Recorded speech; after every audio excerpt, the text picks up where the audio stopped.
네, 어제 21대 마지막 정기국회 본회의가 열렸는데요.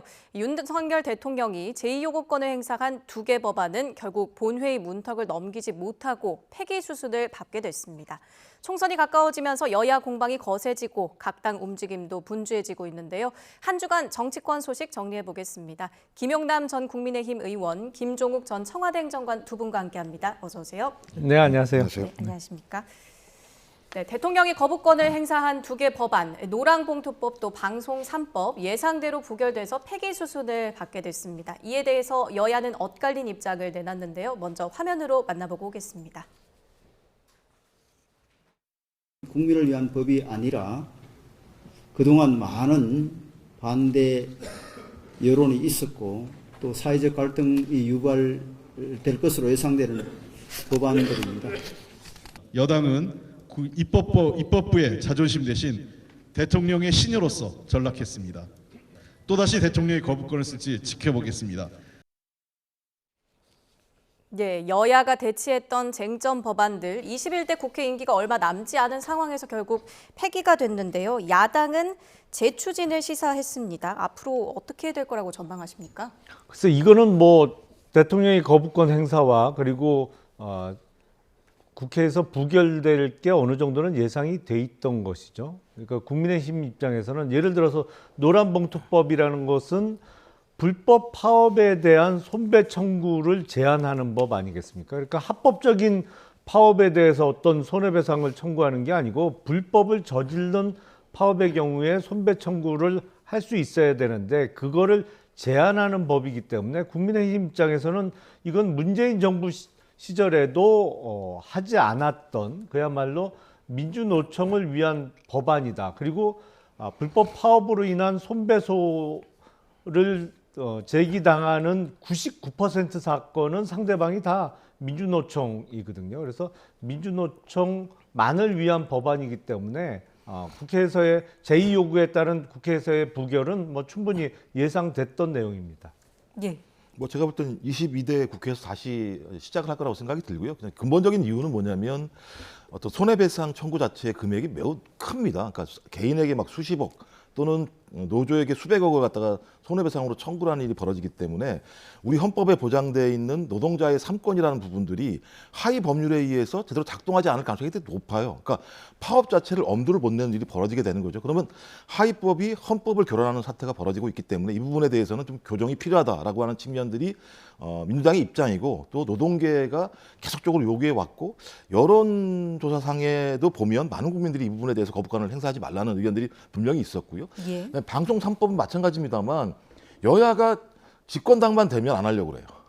전 그래서 서로가 예를 들면 상대방을 견제하기 위해서 방송의 독립을 얘기한 전례들이 있으면 그게 좋은 방향이잖아요.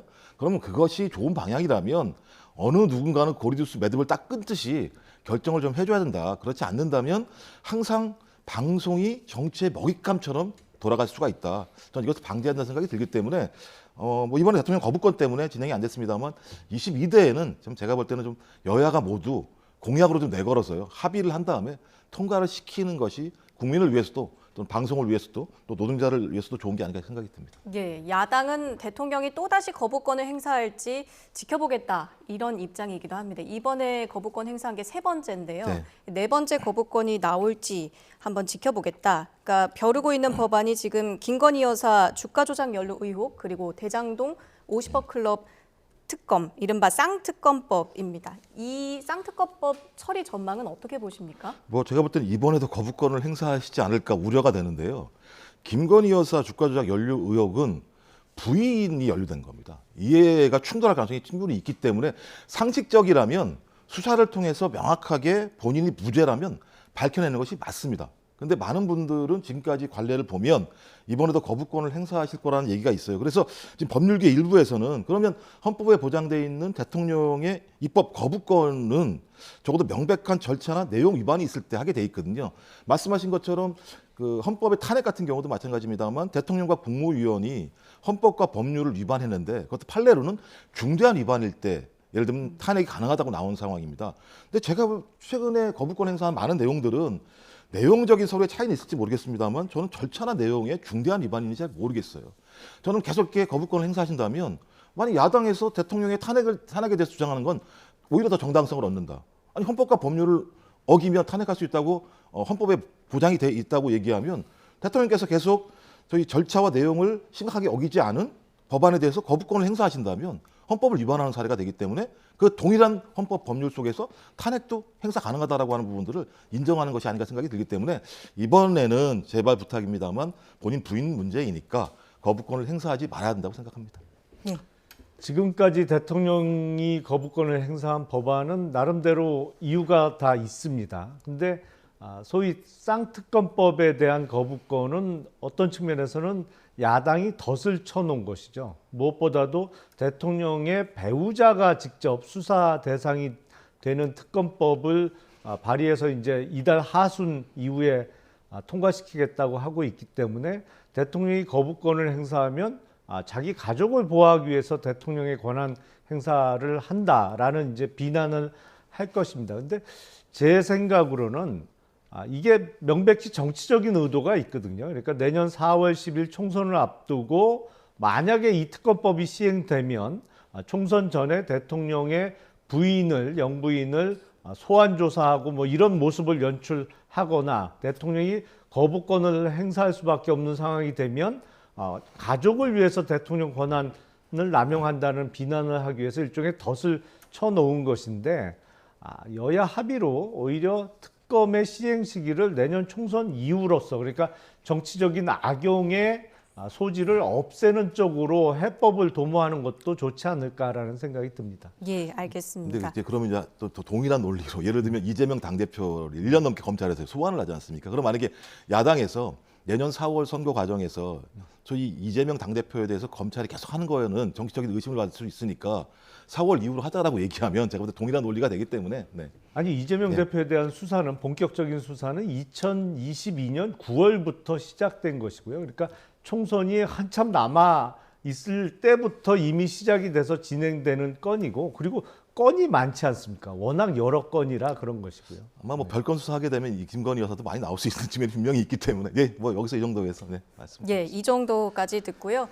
총선 준비 상황도 한번 살펴보겠습니다. 국민의힘 이야기부터 먼저 해볼게요. 인요한 혁신위 관심 속에 출범을 했지만 소득 없이 조기에 활동을 종료했습니다. 당초 24일까지 예정됐던 건데요. 그렇죠. 한 달 정도의 이 활동 전반적으로 어떻게 평가 내리시겠습니까? 원래 혁신은 성공 아니면 실패입니다. 그러니까 절반의 성공이라는 건 존재하지 않는다고 저는 생각을 하고요. 누가 봐도 실패한 것이죠. 뭐 외형적인 변화, 국민이 체감할 수 있는 어떤 혁신이 이루어지지 않았으니까요. 오히려 점수를 주자면 0점보다는 마이너스 100점을 줘야 되는 상황 아닌가 싶어요. 왜냐하면 오히려 혁신위가 출범해서 약 40일 정도 활동 기간을 잡으면서 혁신할 수 있는 시기와 기회를 놓쳤다고 볼 수 있거든요. 그래서 오히려 점수를 주자면 그냥 0점에 그치는 것이 아니라 마이너스 100점을 받아야 되는 상황 아닌가 싶습니다. 저는 예상을 이렇게 했는데요. 제가 볼 때 이제 정치권 번역기를 돌리면 전권은 무권이다. 정권을 준다는 얘기는 아무것도 주지 않겠다는 얘기다라는 것이 확인된 것 같고요. 그러니까 출범부터가 문제가 있었다고 생각이 들어요. 그러니까 혁신위가 출범한 가장 큰 이유는 강서구청장 선거에서 대패를 하면서 어떤 형태로든지 국민의힘의 혁신이 필요하다라고 하는 아주 중요한 어떤 모멘텀이었었는데 오히려 제가 볼 때는 대통령과 용산 또는 김기현 대표 체제가 본인들에게 올 화살을 막을 방패막이로 인요한 혁신위를 활용한 측면이 있지 않은가. 왜냐하면 만약 혁신을 하겠다고 얘기한다면 인요한 혁신위에서 제안한 내용에 대해서 전 적어도 상식적인 부분들은 수용을 했어야 되는데 하나도 수용된 내용이 없었기 때문에 이미 인요한 체제에서 제기하는 내용들을 받을 생각이 없었다는 생각이 드는 거예요. 전 그런 의미에서 인요한 체제의 시작 자체가 그랬기 때문에 인요한 체제의 결과도 그럴 수밖에 없었다라고 저는 생각을 합니다. 예, 그렇다면 이번 공천 과정에서 인요한 혁신위가 내놓았던 혁신안 어느 정도 반영이 될 거라고 보십니까? 저는 거의 반영 안 될 거라고 생각해요. 왜냐하면 맨 처음에 낙동강 하류를 정리하겠다라고 얘기를 했었죠. 그다음에 3선 이상 중진들 영남권에게 용태 또는 험지에 가라라고 얘기했었죠. 그다음에 윤 대통령의 측근들 희생을 해달라, 험지에 가달라라는 얘기를 했었고 최종적으로는 인요한 위원장이 그럼 저에게 공천심사위원장을 맡겨달라까지 얘기했는데 그냥 단칼에 끝나버린 상황입니다. 예. 전 그래서 인요한 체제 혁신안이 아니라 김기현 당대표와 당의 주류들의 어떤 선거 전략을 갖다가 만들어내는 것으로 가지 이 혁신안을 제가 볼 때는 수용할 생각이 없다고 생각해요. 왜냐하면 혁신안을 수용할 생각이 있었다면 혁신이가 얘기했을 때 받아줬으면 되는 거 아니겠습니까? 근데 그때는 안 받다가 지금 받는다? 전 그래서 아마도 인요한 체제가 아닌 김기현 대표 체제에서 김기현 대표와 주류들의 합의 결정사항 자체들을 계속 신속하게 처리해 나가지 않을까 생각을 합니다. 예, 이런 가운데 국민의힘이 내년 총선 판세를 자체 분석한 결과를 내놨습니다. 일명 서울 6석 분석인데요.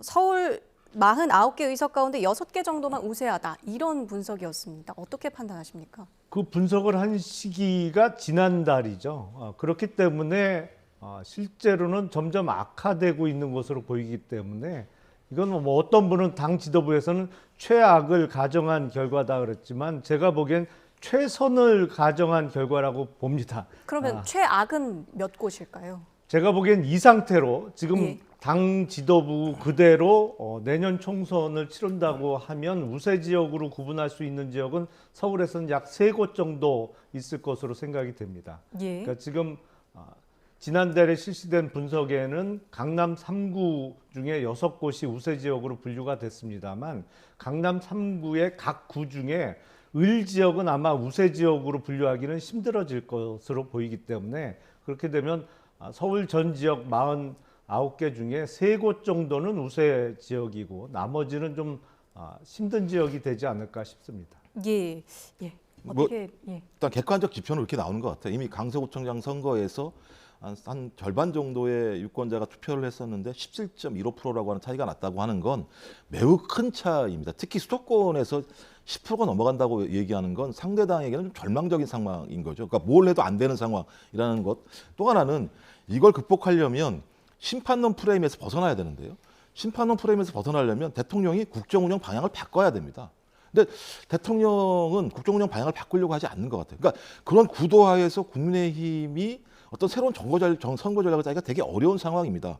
저는 그래서 이 판세에 대한 평가를 얼마만큼 국민의힘과 대통령이 엄중하게 받아 안고 거기에 기초해서 국정운영 방향 또는 국민의힘의 혁신의 방향을 바꿔내느냐. 전 이것이 적어도 지금까지 벌어진 격차를 줄일 수 있을 거라 생각이 드는데 최근에 대통령과 국민의힘의 모습을 보면 그런 혁신을 할 수 있을까라고 하는 좀 의구심이 들기는 합니다. 예, 이번 이 결과를 두고요. 이만희 사무총장은 신빙성을 두기 어려운 결과다라고 입장을 표명하기도 했고 하태경 의원은 예견된 결과다 이렇게 의견이 좀 나뉘더라고요. 당내 미칠 파장은 어떻게 전망하십니까? 글쎄 이게 이제 선거를 좀 분석을 하고 들여다보는 사람들은 이 상태로는 내년 총선 못 치른다는 건 거의 상식입니다. 다 알 수 있어요. 다만 국민의힘의 고질적인 어떤 병폐로 보이는데 특히 현역 의원 개개인의 입장에서는 지금 체제로 내년 총선까지 이루어져야 본인의 공천이 가장 유리하다고 생각하는 의원들이 너무 많아요.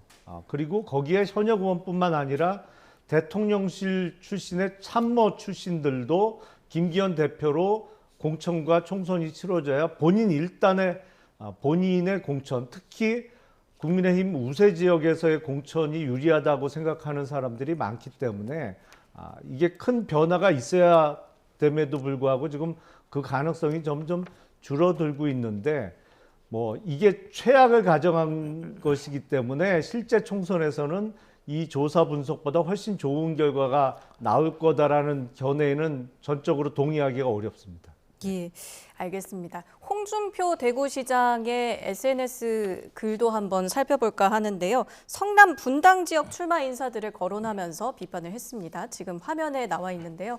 마치 수수께끼처럼 1번, 2번, 3번, 4번 어떠한 사람을 거론을 했습니다.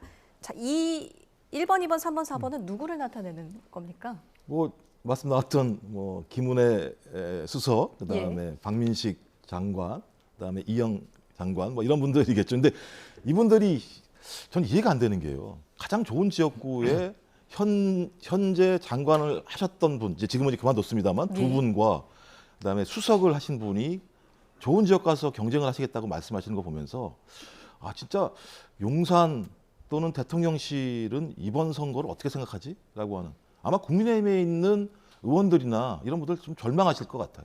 적어도 그런 분들이 자발적으로 나와서 아 내가 험지에 가서 희생을 하더라도 당을 위해서 열심히 싸우겠다라고 말씀하셔도 어려운 상황인데 오히려 좋은 곳에 세 분이서 경쟁을 하시겠다고 말씀하시는 모습을 보면 국민들 입장에서는 아, 저 당은 아직 정신을 못 차렸구나. 또 국민의힘에 있는 국회의원이나 좀 앞에 의원님도 계십니다만 아, 이 당을 어떻게 할 것인가라는 고민들이 많으실 거라 생각이 들기 때문에 저는 이제라도 윤석열 정부와의 혜택을 보신 분들은 이제 희생을 감내하실 생각을 하셔야 됩니다. 전 그게 정치의 도의라고 생각을 합니다. 뭐 전적으로 동감하고요. 그만큼 선거를 준비하는 개개인들이 분석하는 내년 총선 판세는 국민의힘이 불리하다는 걸 잘 알고 있습니다.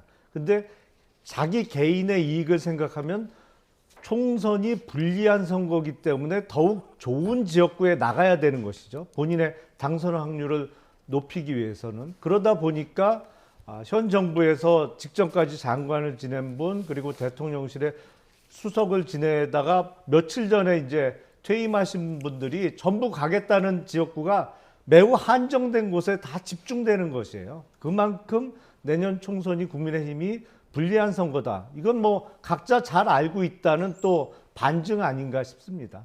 예, 알겠습니다. 민주당 이야기로 좀 넘어가 보겠습니다. 총선 준비에 분주한 모습인데요. 어제 총선 전략공천위원장을 임명했습니다. 4선의 안규백 의원, 정세균계로 분류되는 인물인데 또 한쪽에서는 이재명계 행보를 보이고 있다. 이런 이야기도 나오더라고요. 근데 뭐 안규백 의원 같은 경우는 명백하게 정세균계 의원이시라고 다 알고 있는 상황인데요. 근데 매번 선거가 되면 마찬가지입니다만 공천권에 사활을 걸죠. 공천을 받지 못하면 의원직을 연명할 수 없기 때문에 전 그래서 매번 발생하는 문제라는 생각이 들어요. 근데 그렇다고 하더라도 저는 자기의 공천권을 위해서 공당 자기가 몸담았던 당에 대한 저런 너무 심한 공격이라고 하는 것 자체가 국민들이 봤을 때는 좀 볼상사납다는 생각이 들고요. 전 적어도 안규백 의원 정도를 전략공천심사위원장에 앉았다고 얘기하는 건 나름대로 이재명 당대표와 주류 측에서 나름대로 고심한 전 흔적이라는 생각이 듭니다. 근데 그런 고심한 흔적에도 불구하고 여기서 부정을 한다는 얘기는 반명을 거기다 앉히는 얘기잖아요.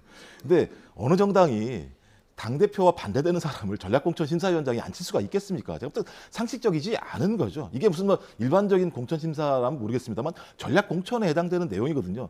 전략공천을 당대표와 반대되는 분한테 위원장을 맡긴다고 하는 게 지금 상식적인가? 좀 그런 측면에서는 좀 비판도 제가 볼 때는 정도가 있게 하셨으면 좋겠다 이런 생각이 듭니다. 뭐 상대 당의 이야기라 뭐 얘기하기가 조심스럽기는 합니다만 민주당 사정을 잘 알고 있는 분의 얘기를 들으면 안규백 의원은 출발은 정세균계가 맞는데 진작에 친명으로 투항한 인사다 뭐 이렇게 분류를 하시더라고요. 그래서 뭐 그거는 저보다도 저한테 그 말씀을 해주신 분이 민주당 사정에 훨씬 밝은 분이기 때문에 그 말씀이 맞지 않나 싶습니다.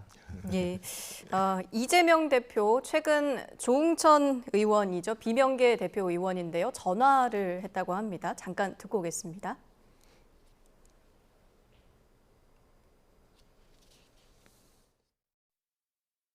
한 일주일 전인가요? 뭐 잠깐 전화가 온 적은 있죠. 이 대표가? 예. 왜 뭐라고 뭘 물어보는 거예요? What's wrong? 예. 예. 예? 뭐가 뭐가 문제냐? 예. 그러니까 당내 문제 중에 그러니까 모르겠습니다. 음. 뭐 뉘앙스는 뭔지 모르겠는데 저는 듣기로는 뭐가 문제라서 그렇게 시끄럽게 구냐. 뭐 얘기가 많냐. 뭐 그런 거일 수도 있고요. 그래서 예, 비명계를 포용하겠다 이런 행보로 봐도 되겠습니까? 이게 뭐 화처럼 그러니까 대답을 하시면 되는 문제잖아요. 제가 볼 때 아니 당대표가 전화까지 해서 뭐가 문제입니까? 하고 물어보면 말씀하시면 되는 거거든요. 아니 방송 라디오에 나와서는 엄청나게 강력한 비판을 하시잖아요. 어느 때는 비난까지 볼 정도의 말씀을 하셨는데 전화가 왔으면 전화를 받고 문제가 뭔지 얘기를 해서 오해가 있으면 오해는 풀고 차이가 있다면 무슨 차이가 있는 건지에 대해서 확인을 하고 그 차이를 좁힐 수 있는 건지 좁힐 수 없는 건지를 얘기하면 되는데 또 전화 통화 내용을 또 이 라디오에 나와서 이렇게 말씀하시는 건 진짜 제가 볼 때 뭐가 문제인 거야라고 다시 한번 되묻고 싶어요. 그냥 두 분이 통화하십시오. 통화해서 문제가 있는 부분들에 대한 내용이 나오면 그 내용을 가지고 말씀하셔야 되잖아요. 근데 내용은 없이 왜 나한테 전화해서 제대로 된 설명을 안 하냐라고 말씀하시는 건 제가 볼 때는 좀 어색하다 이런 생각이 듭니다. 예, 이재명 대표의 이런 행보 어떻게 평가하고 계십니까? 얼마 전에 탈당한 이상민 의원은 얘기를 들어보니까 마지막까지도 전화 한 통 못 받고 당을 떠난 것 같은데 그래도 조응천 의원은 지금 4명이 뭉쳐 있잖아요. 그러다 보니까 전화 한 통은 받은 모양입니다. 근데 정말 비명계의 목소리를 듣고 싶다면 사실은 요새 정기국회 회기라 대부분의 현역 의원들이 국회에 있잖아요. 그럼 뭐 만나서 얘기하면 되거든요. 그리고 뭐 글쎄 뉘앙스의 차이가 있을 수 있겠습니다만 진지하게 묻는 게 아니고 What's wrong이라고 한 거는 뭐 저런 식의 그 해석이 충분히 가능하겠죠. 그러니까 뭐가 문제야 도대체 왜 조용히 안 있고 계속 이렇게 연일 뭐 이런 발언이 쏟아지는 거야? 뭐 이런 뉘앙스로 충분히 받아들일 수 있는 말 아니었나 싶습니다. 예, 이런 가운데 이낙연 전 대표 활동 보폭을 넓히고 있는 상황입니다. 3총리 연대설까지 나오고 있어요. 그러니까 이낙연 전 총리, 김부겸 전 총리, 또 정세균 전 총리 이렇게 3명이 모여서 신당 창당 가능성도 있겠습니까? 제가 볼 땐 우물에 가서 지금 숭늉 찾는 것 같다는 느낌이 들고요. 아직까지 뭐 그런 정도의 흐름까지를 만들어낼 생각도 저는 없다는 생각이 드는데 아마 언론에서 해석하는 내용인 것 같습니다. 그리고 또 일부 의원들 같은 경우는 그런 내용들을 흘릴 수도 있겠죠. 그런 해석들을. 근데 제가 볼 때는 민주당 같은 경우는 과거 비주류의 입장 같은 경우도 상당 부분은 이제 수용한 측면들이 분명히 있었습니다. 근데 이제 두 가지 축이 있는 거죠. 말씀하신 것처럼 당내의 큰 흐름은 뭐냐면 좋다. 당신들의 비판은 인정하지만 이 비판이 무엇을 위한 비판인가? 그러니까 적어도 윤석열 정부에 맞서서 열심히 싸우면서 내부의 이견에 대해서 문제 제기하는 것에 대해서는 동의할 수 있으나 소위 윤석열 정부에 맞서서 제대로 된 싸움도 하지 않으면서 내부의 개파 또는 공천 문제에 집중하는 것 자체에 대한 어떤 저의에 대해서 의심하는 측면이 분명히 있고요. 또 삼총리 이분들은 제가 아까 그 국민의힘 같은 경우 장관 하신 분들 말씀하셨습니다만 소위 민주당 정부 아래에서 총리, 도지사, 그다음에 뭐 장관 이런 거 다 당대표까지 다 하신 분들이에요. 전 그렇다면 애당심을 가지고 세 분이 모이셨으면 메시지를 내셨어야 되는 거라 생각이 들어요. 이러이러한 방향으로 당이 갔으면 좋겠다라는 말씀을 하셔야 되는데 좀 그런 내용은 아직까지 정확히 나오지 않고 또 모이기만 한다 이런 얘기들을 들었을 때는 당에 대해서 상당히 오해를 할 수 있다는 측면이 분명히 있었어요. 전직 총리로서 저 세 분께서 당을 위해서 좀 올바른 방향에 대해서 우리 이재명 당대표나 민주당에게 제대로 된 제가 볼 때는 좀 비판 또는 대안적 방향을 말씀해 주셨으면 감사하겠습니다. 예, 알겠습니다. 한 가지만 더 여쭤볼게요. 이해찬 전 대표가 얼마 전 토크 콘서트에서 총선 전망에 대해서 민주당이 과반을 넘기느냐, 180석을 먹느냐가 관건이다 이렇게 낙관론을 이야기했거든요. 어떻게 평가하고 계십니까? 지금 이 상태로 총선을 치른다 그러면 뭐 저 정도는 충분히 가능하고 사실은 민주당 단독으로 150석 내지 180석 그리고 범야권 200석이 뭐 불가능한 얘기는 전혀 아니라고 저는 생각을 합니다. 다만 지금 넉 달 정도가 남아 있기 때문에 그 변화 가능성이 있는 것이죠. 선거에 크게 영향을 미치는 것은 4가지 요소로 볼 수 있는데 뭐 이건 시간이 부족해서 일일이 설명드리기는 어렵습니다만 만약에 전직 총리 3분이 힘을 합쳐서 신당을 만든다. 이른바 삼총당이 나온다고 하면 구도 자체에 큰 변화가 있을 수 있기 때문에 이해찬 전 총리의 예측과는 또 다른 결과가 나올 수 있다라고 생각을 합니다. 예, 알겠습니다. 여기까지 듣겠습니다. 여야 총선 준비 상황 한번 짚어봤습니다. 김용남 전 국민의힘 의원, 김종욱 전 청와대 행정관 두 분과 함께했습니다. 고맙습니다. 네, 감사합니다. 감사합니다.